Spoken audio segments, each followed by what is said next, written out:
Hello guys, आप सभी का मेरे इस चैनल पर बहुत बहुत स्वागत है। आज का ये वीडियो बहुत ही इंटरेस्टिंग होने वाला है।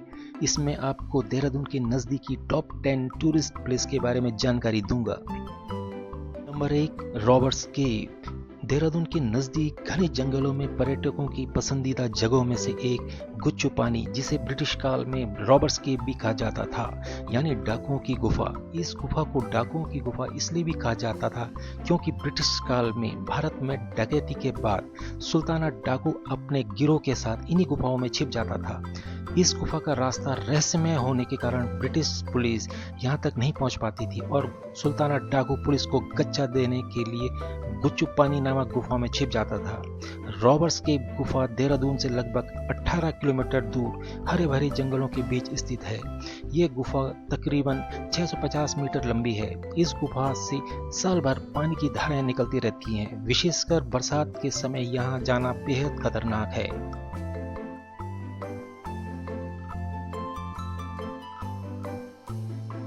Number 2, Kempty fall. Kempty fall Mussoorie से 15 किलोमीटर की दूर चक्राता जाने के रास्ते में पड़ता है, जबकि देहरादून से इसकी दूरी 45 किलोमीटर है। यहाँ जाने का सबसे अच्छा समय मई से अगस्त है। यह हफ्ते में 7 दिन खुला रहता है। यहाँ की टाइमिंग सुबह 10 बजे से शाम 6 बजे तक है।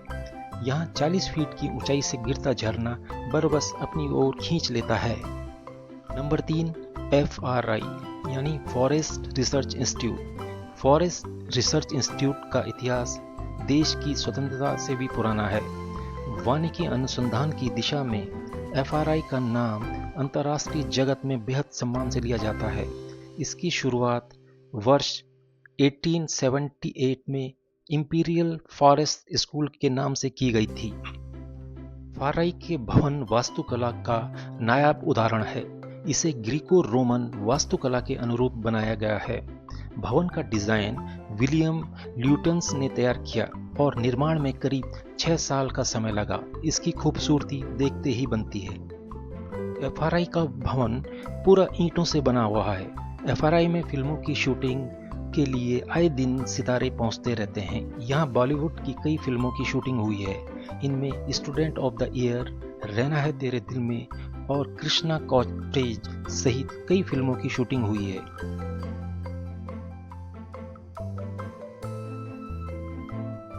Number 4, Lachhiwala nature park. Lachhiwala nature park Uttarakhand राज्य के देहरादून से करीब 20 किलोमीटर की दूरी पर स्थित है।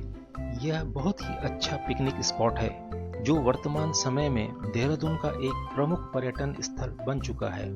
यह पार्क जंगल के बीच में स्थित है, जिसकी वजह से यहाँ का माहौल बिल्कुल शांत रहता है। इसलिए अगर आप किसी शांतपूर्ण जगह की तलाश कर रहे हैं तो यह पार्क आपके लिए बेस्ट है।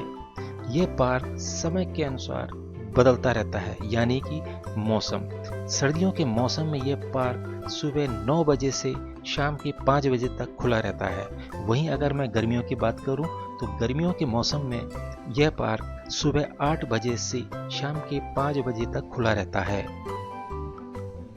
देहरादून के डोईवाला में स्थित लच्छीवाला नेचर पार्क अब अपने नए स्वरूप में आने के बाद पर्यटकों को अपनी ओर आकर्षित कर रहा है। इस पार्क में वन विभाग की ओर से प्राकृतिक धरोहर को संजोकर रखते हुए यहाँ आने वाले पर्यटकों के लिए तमाम तरह के विकल्प मौजूद हैं।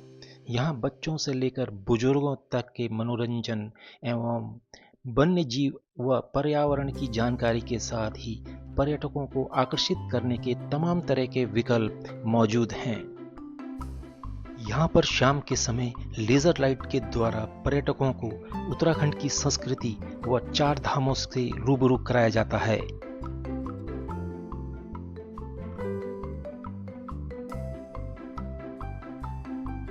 Number 5, Buddha temple. खूबसूरत दून घाटी के मनमोहक नज़ारे किसी का भी मन मोह लेते हैं। इसी खूबसूरत दून घाटी में स्थित है बुद्धा टेम्पल, जिसे मैन रोलिंग मठ के नाम से भी जाना जाता है। क्लेमेंट टाउन में स्थित बुद्धा टेम्पल देश विदेश के पर्यटकों के बीच बेहद लोकप्रिय है। हरे भरे बगीचे के बीच स्थित यह मंदिर यहाँ आने वाले लोगों को भगवान गौतम बुद्ध का संदेश भी देता है और शांति भी। यहाँ आकर जिस आध्यात्मिक सुकून का एहसास होता है उसे शब्दों में बयान नहीं किया जा सकता। यूं तो बुद्धा टेम्पल के बारे में आप थोड़ा जानते ही होंगे, पर इसकी जो खासियतें हैं हम आपको बताने जा रहे हैं, उनके बारे में आपने पहले नहीं सुना होगा। ये 3 मंजिला बौद्ध मठ मेंड्रोलिंग बुद्ध मोनेस्ट्री के नाम से प्रसिद्ध है, जो दुनिया के 6 प्रसिद्ध मठों में से एक है। मेंड्रोलिंग मठ तिब्बती धर्म के 4 विद्यालयों में से एक है, जिसे निंगमा नाम से जाना जाता है। नंबर 6, सहस्त्रधारा। सहस्त्रधारा पहाड़ों में घने जंगलों के बीच स्थित है। यह देहरादून से लगभग 12 किलोमीटर दूर स्थित है। यह एक पिकनिक स्पॉट है, लेकिन यहाँ का मुख्य आकर्षण कुछ खास गुफाएं हैं जिनमें लगातार पानी टपकता रहता है। यहाँ चारों तरफ पहाड़ियों से पानी की धाराएं बह रही होती हैं, जिनमें नहाकर पर्यटक काफी खुश होते हैं। कहते हैं ये पानी गंधक युक्त होता है, जिसमें नहाने से शरीर का दर्द ठीक हो जाता है। पहाड़ी से गिरते हुए जल को प्राकृतिक तरीके से ही संचित किया गया है। थोड़ी दूर पहाड़ी पर आगे चलने पर प्राकृतिक रूप से तराशी हुई कई छोटी गुफाएं हैं, जहां आप हमेशा पानी बहता देख सकेंगे। यहाँ स्थित धाराओं के समूह को सहस्त्रधारा के नाम से जाना जाता है। गर्मियों में तेज धूप की मार से बचने के लिए सहस्त्रधारा के ठंडे पानी में नहाया जा सकता है। आनंद वन। आनंद वन देहरादून शहर से 12 किलोमीटर की दूरी पर स्थित है। देहरादून वन प्रभाग की झाझरा रेंज के जंगल में वन विभाग की ओर से तैयार आनंद वन पर्यटकों को खूब लुभा रहा है।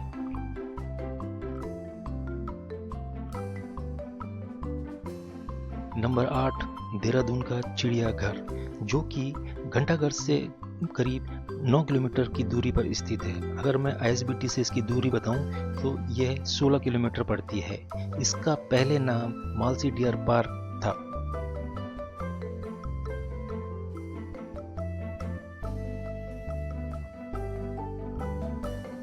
Number 9, MDDA park.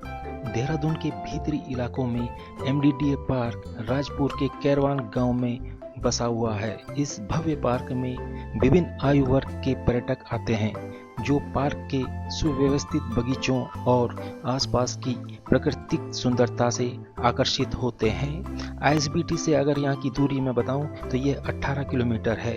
यहाँ पर प्रवेश 30 रुपये पर हेड है।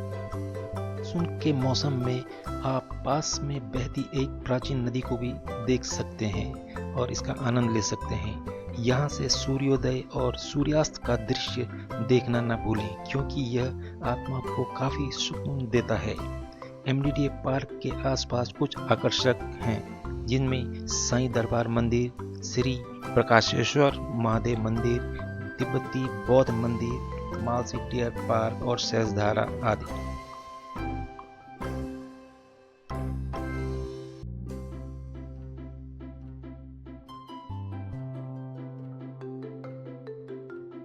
नंबर 10, आसन बैराज।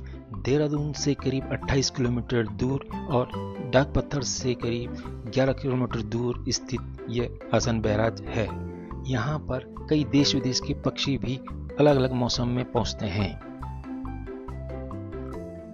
तो दोस्तों, अगर आप इस चैनल पर नए हैं तो चैनल को सब्सक्राइब करने के साथ बेल आइकन को जरूर प्रेस कर दीजिएगा। Thank you.